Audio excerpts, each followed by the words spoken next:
Well, good afternoon. Thank you for joining me for another in-training webinar from InAlliance. My name is Darius Breka. I'm a principal with InAlliance. We are a small consulting firm in Central Illinois, and we specialize in downtown revitalization services. So today's topic is essentially a continuation of the last webinar where we discussed federal rehabilitation tax credits, and we began to discuss the 20% rehabilitation tax credit, and which will be the topic of discussion for today. We're going to recap what we covered last time, but since we have new participants, we'll have to repeat some of that information, so I apologize for that, but then we'll cover things that we didn't discuss previously. So, but before we get to that point, I wanted to go over a few housekeeping duties. We are utilizing the GoToWebinar interface for this webinar, so you should have a dashboard on your screen which will allow you to select the appropriate audio option to listen in. You can either choose your mic and speakers of your computer, or you can dial in via the telephone. So please take a second to do that. Additionally, you will be able to ask me questions, and I will try my best to answer them. There are two ways to ask questions. One is to type them into the questions box, and I encourage that option very much. The other is to raise your hand in a traditional classroom manner, but I really would prefer if you type them in, and so we can address them at the end, just in order to keep the session moving and so we have time to cover all of the information.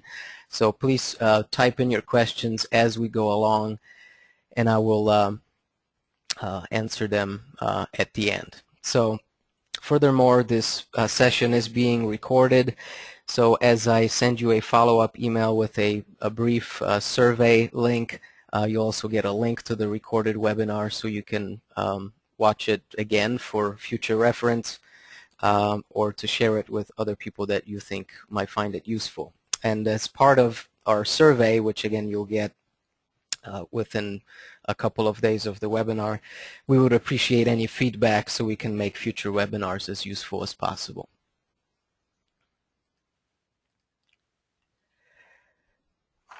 But without further ado, today's topic is the 20% rehabilitation tax credit. So once again, we're kind of picking up on what we covered last time, and I'm not going to go into the basics of tax credit, the basic tax credit principles. We do have that covered in a recorded session last time, so that can be you can watch that if you missed last session. So the federal tax credit is a very important preservation tool that has created over 2 million jobs and saved nearly 40,000 buildings and attracted $100 billion in investment to communities nationwide. And here just on the screen as an example of a building that took advantage of the tax credit. It was a historic hotel converted into mixed-use commercial on the ground floor and rental residential up above. I wanted to mention that, and you may know about this already, but there is tax reform being considered right now that threatens this important tool, this credit. And one of the things that you can do is help by urging congressional support for the Creating American Prosperity Through Preservation Act, or CAPP Act, which is House Resolution 2479. And for more information, you can visit preservationnation.org/tax credits, and I will have that link up on the screen in a little while, or towards the end, I should say. But the purpose of this webinar is not so much advocacy for the credit, though that's very important, but to go over the program and in terms of making it more easier to participate and to utilize this credit. So the 20% tax credit is available for certified historic structures, and certified historic structures are defined as being listed in the National Register of Historic Places, either individually or contributing buildings in a historic district. Or the second definition is a contributing building within a local historic district certified by the National Park Service. This second option is less common, so in the vast majority of examples it will be either an individually listed structure or a building contributing in a National Register district. The tax credit is available for depreciable buildings, for income-producing properties, and there are numerous commercial uses that are allowable, including rental residential. So owner-occupied housing is not eligible, but rental residential is. Eligible costs include architectural and construction costs and various depreciable soft costs, which can include architectural and engineering fees, survey, legal, development fees, and construction-related costs. Ineligible expenditures include acquisition costs, furnishings, new additions, or landscape or site improvements. So basically, anything that is considered to be a capital improvement on the historic building itself generally qualifies. And the Park Service has an extensive list on their website of the various things that don't qualify, like furniture, for example, or carpet that is nailed down versus glued down. So there is a financial threshold that must be met in order to qualify for the credit. The credit must be taken on what's called a substantial rehabilitation, and the threshold for this is that the owner must spend $5,000 or the adjusted basis, whichever is greater during a 24-month period. Adjusted basis is defined as roughly as purchase price of the property. You subtract from that the land value and annual depreciation, but you add in any capital improvements that were made to the property. So if you had just purchased the property, then it's really going to be purchase price minus the land value. It's the worth of the building itself. If you've owned it for a long time, but for example haven't made many capital improvements, then your basis is going to be pretty low because the property would have depreciated quite a bit. There is a provision that the project may qualify for a 60-month phased project.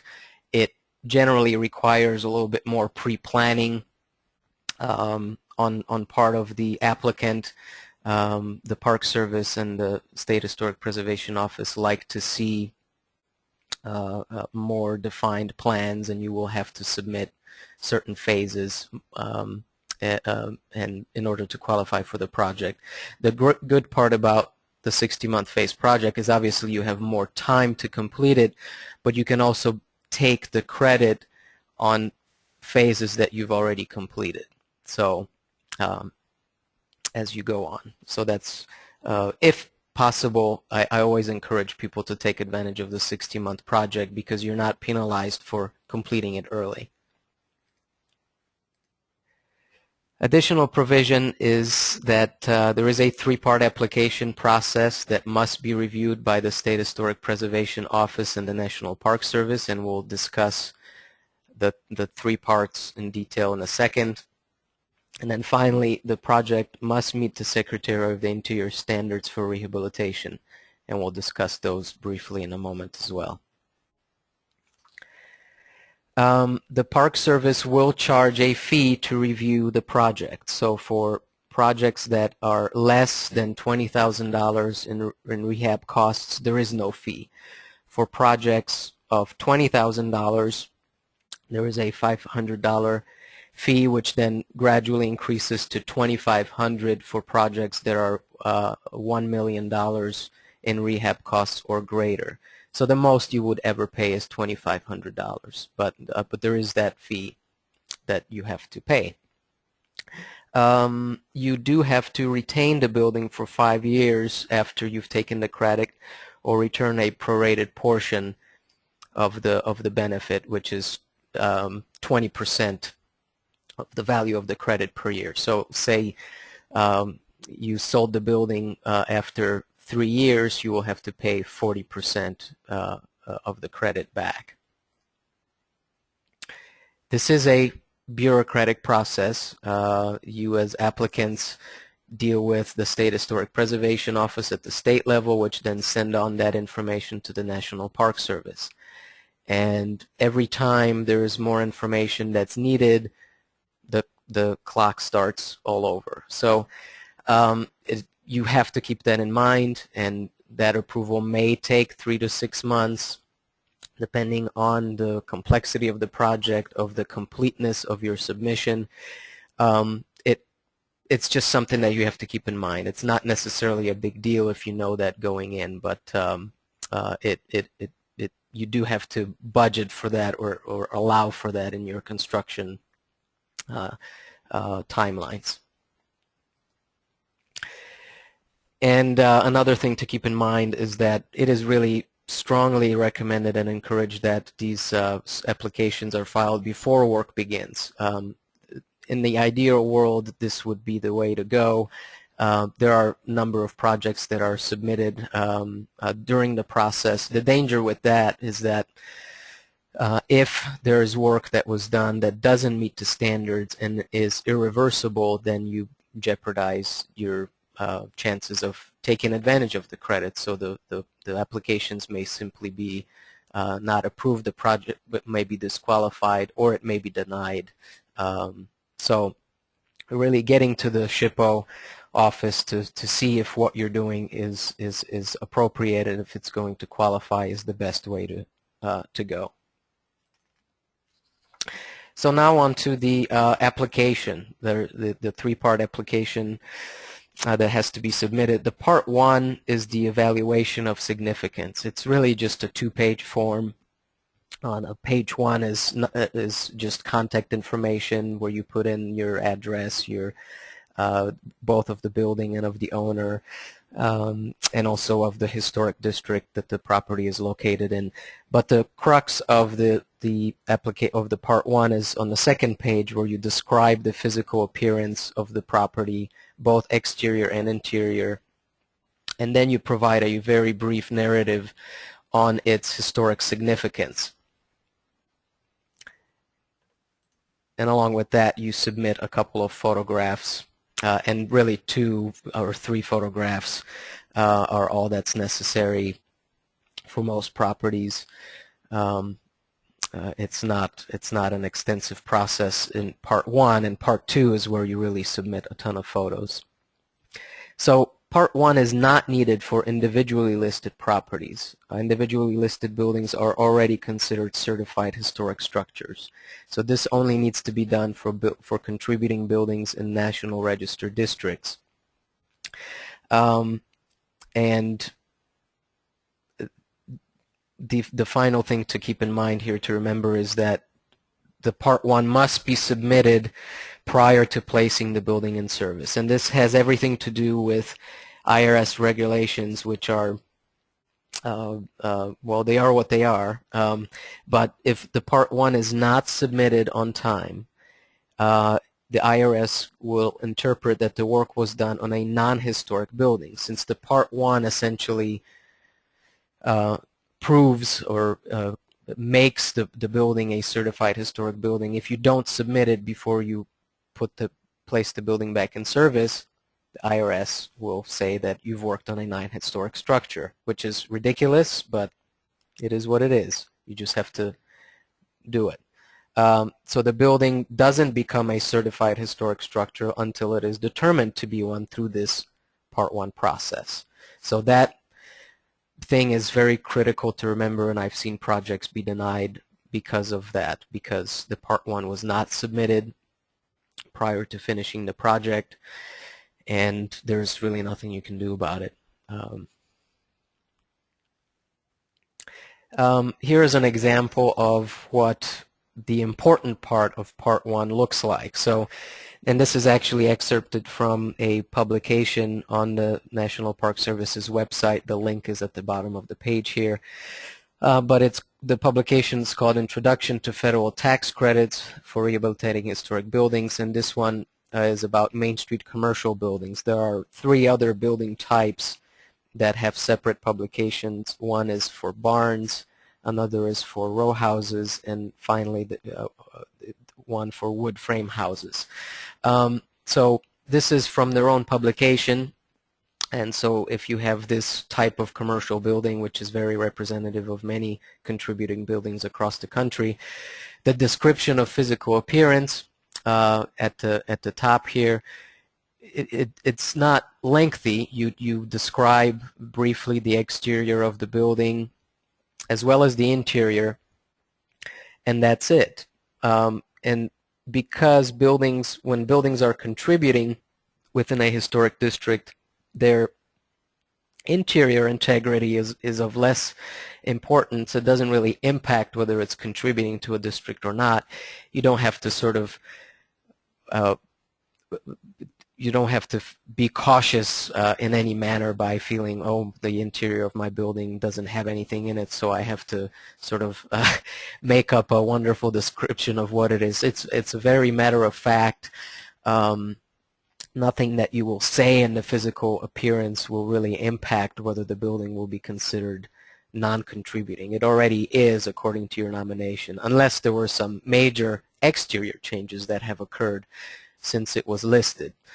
But we're just assuming the best case scenario here. And then the statement of significance it can be just a paragraph like here saying that the building's contributing to this downtown historic district, representative of the town's blah blah blah centrally commercial development, is within the historic period of significance, retains its integrity of form, and that's it. So it's not the critical aspect of part 1 is submitting it on time, not so much about what it says.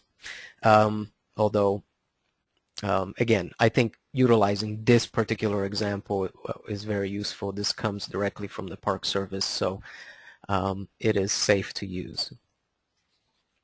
So after you submit to part 1 and the Park Service determines that the building is a certified historic structure, then you can submit to part 2, which is description of rehabilitation. And this is the very important submission, where you describe side by side. It's a 2-column kind of a format, which I'll show in a second, where you describe the condition of the building prior to work being undertaken, and then you describe what you're going to do with it. So even if you've begun the work, or in some cases completed it, you still describe it as if the work is going to happen. So you describe it in present tense rather than past tense. Along with that, you have to submit ample photographs of every space, every feature, facade of the property. So exterior, interior, site, details. The more photographs, the better. There is no such thing in this instance as too many photographs. You will have to print these out and submit 2 sets, so it may seem like a lot of work, and they have to be labeled, but trust me, the photographic evidence is crucial, and it makes the difference between a long, drawn-out process and a smooth approval. So photos, photos, photos. And take them before you do anything to the building, so then you can prove that that the existing conditions are or were as you described them. And additionally, if you have architectural plans or drawings, this is the time to submit them as well, including existing floor plans and proposed changes. Some projects don't require them, but many complex projects, they are required. So it just depends on the complexity and the size of the project. But photos are necessary, absolutely necessary. And the thing to remember about part 2 is that you submit these create the descriptions and submit photographs of all features, not just those that qualify for the tax credit. So even if there are spaces and features that you're not altering, that's important to convey as well.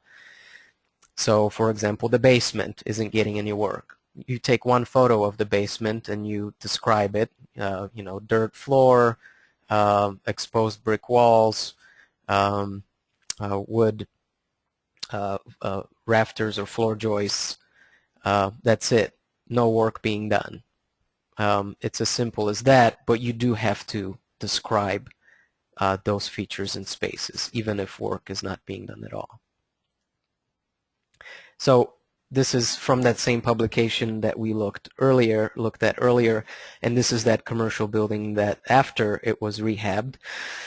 And the part 2 looks like this, and this just can continue for as many pages as necessary in order to describe and all of the features, spaces, components of a building. So in this case, I'm just showing you two. The brick facade, you describe the feature. It's the building is constructed of red brick. It has been painted, as you recall from the previous photograph.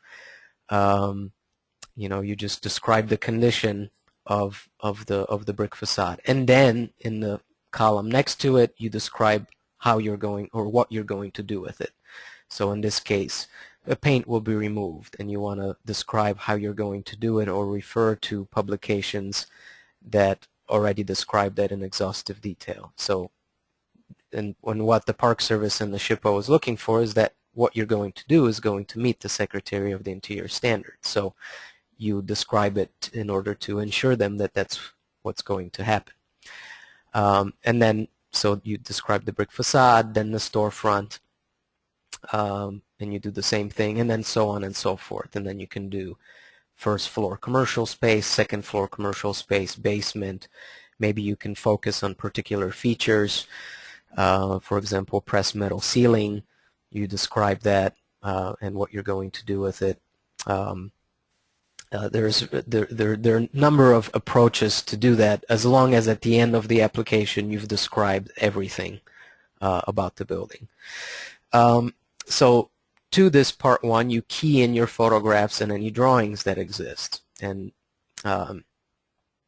so that's important too. And essentially, you're trying to describe it to people that are never going to be to your building, and so you have to provide ample photographs and be as exhaustive in your description as possible in order for them for these reviewers to understand the spaces and understand that what you're doing is okay. And so after you've gotten your Part 2 approved, you do the work for 24 months or 60 months, depending on the project that you've selected, the time frame that you've selected, and then you submit to Part 3. So there is a form that you fill out which essentially confirms that you did what you were going to do, and you restate your contact information and your expenditure costs. But the key to Part 3 are photographs of the completed work. So what would be great is if the views that you take of the completed work correspond to those from the Part 2 submission. So they need to be labeled, numbered, and dated appropriately.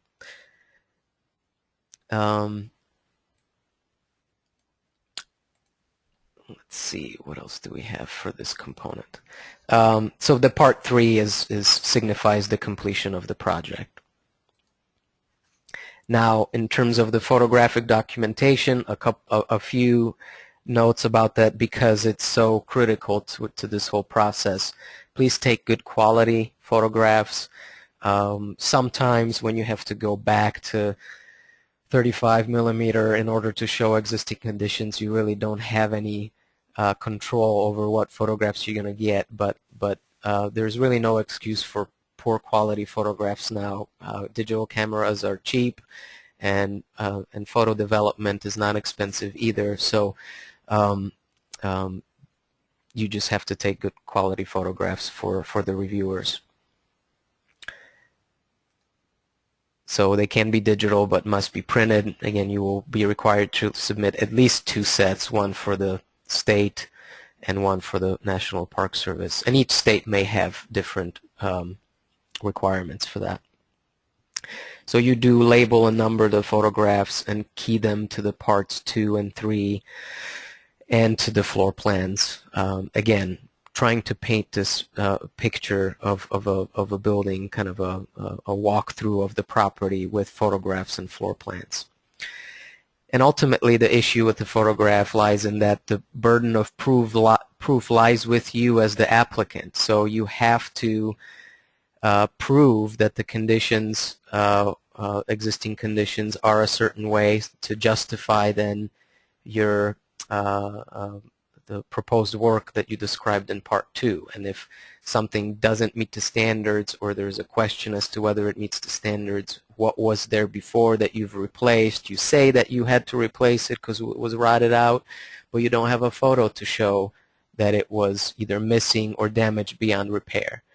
And that's not good enough. So I've seen projects denied too for lack of photographic evidence. So don't take this lightly. And again, snap away, and you will never be criticized for submitting more photos than necessary. There is no such thing. Another important provision of the 20% tax credit are the Secretary of the Interior standards for rehabilitation. So the project must meet those standards, which are nationally adopted concepts about maintaining, repairing, and replacing historic materials, as well as designing additions or making alterations. So the key here is the word rehabilitation, not restoration. The two are often confused. The restoration is an overused word in the historic preservation world. There are very few properties that are actually restored. Most of them are rehabbed, and they should be rehabbed, and I'll try to explain the key concepts behind the standards here.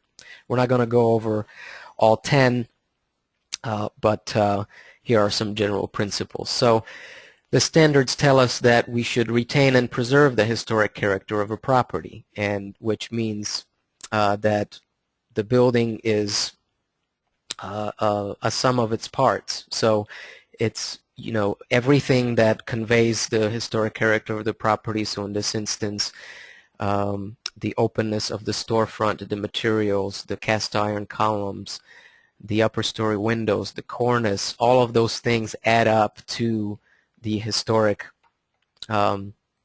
significance of the property, and we have to be mindful of that in order for our projects to qualify. The standards also tell us that we must repair rather than replace, which has a lot to do with not just the design features or design aspects of a particular material or feature. In this case, there are clearly inappropriate window replacements below the historic steel windows. But even if the design matched,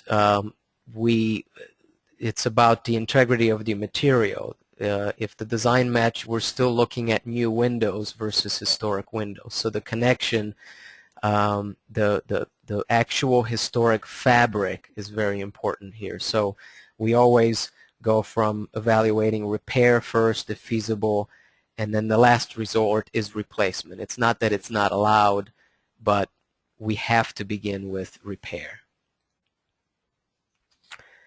Standards also caution us against using treatments that cause damage to historic materials. This poor building has been visually marred by inappropriate repointing, but it's been harmed beyond just aesthetics and historic appropriateness too. You know, strong mortar was used, and a harder mortar was used on these softer bricks than necessary, and the joints were widened, so the bricks were overground. And so in addition to the visual impact, we actually have harm to the functionality and the integrity of this building. So treatments like this and sandblasting is a common one, are disallowed, and projects can be denied based on these improper treatments. And then finally, standard number 4, in my opinion, it's one of the most important standards only because it's so misunderstood, is that we must respect change over time. This is what distinguishes rehabilitation versus restoration. Changes to properties can acquire their own significance over time. So if we were to restore this 1878 building, we would have to remove this 1930s structural glass storefront. That would be against rehabilitation standards. If you did that, your project would be denied. It would not meet those standards. But even more importantly, from a common sense standpoint, removal of this erases a whole layer of history that tells us so much more about what this building was, what the changes that have occurred here, the aspirations of this particular building owner. This tells us the evolution of this building and ultimately of this district, and it's of much more value than our kind of new restoration or new interpretation of what we think was there in 1878. We would be looking at a new storefront, not a historic one. Whereas here we have layers of history. They're not all from the same period, but they're both important. So standard number 4 is very important to keep in mind. Just wanted to share a few links. We're getting towards the end of the presentation. The National Park Service has a great website and numerous sub-pages that you can navigate to learn all about the 20% tax credit. You get all of these discussions about the standards, National Register. It's all there. So you can get to it at nps.gov and follow the rest of the web address here to the tax incentive section.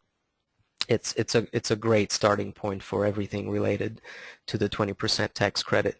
IRS has a useful information too about various forms and financial requirements, so you can get that info there. And then now what's important is this advocacy for the CAAP Act, and you can learn more about that at preservationnation.org/tax credits. So this concludes our webinar. Before I get to answering your questions, I wanted to just do a quick plug for our upcoming sessions. On May 22nd, Todd Tracy from An Alliance will discuss how community-based programs can attract youth to an entrepreneur program. On June 5th, he again will speak about the importance of mentoring and developing successful youth entrepreneurs. And on June 26th, I will present the most common types of historic signs found in historic commercial districts, as well as discuss appropriate preservation-based policies and activities that can be undertaken regarding these resources. So I really look forward to that session. It should be a lot of fun. These last two were kind of dry on financial incentives. I promise the next one on June 26th will have lots more photos. So you can find this information as well as our past webinars and registration links on our website at www.inalliance.biz/intraining. So with that concludes the presentation, and I will now look at what questions you had provided for me, and I want to thank you for attending the webinar. I thank you for your time, and again, we always look forward to your feedback so we can make these webinars as useful as possible. So let's see. We have a question here. If the department does not allow reconstruction of the building, how is this slide in part 2 of the application able to get by? Example, it says the original storefront will be removed and replaced with a wooden system and transom. Okay, I think I understand the question. It's not that you can't make changes to historic features of the building. in that particular slide, if the storefront was not historic, then you can reconstruct the storefront. So it's all about various components of the property and whether they're considered to be historic and whether they are seen by the Park Service as contributing to the historic significance of the property. So I guess another way to look at it is that rehabilitation can include restoration components, but it's not about restoring the entire building to a particular period in time. So I hope that answers the question. Can work done 30 years ago on a National Register property be eligible for credits? No. The work, you can go back a couple of years, potentially, but the key again here is about the Part 1. If the Part 1 was not submitted before the building was placed in service, then that work that was done does not qualify. So certainly 30 years ago would not work. So the work would have to be still ongoing, and certainly you can have a project that has taken 5 years. You haven't finished it yet. As long as you submit the Part 1 and the request for a phased project before you finish the project, you can still take advantage of the tax credit. But if you finished it and not submitted the Part 1, it doesn't matter if you did it a month ago or 30 years ago, it's not going to qualify.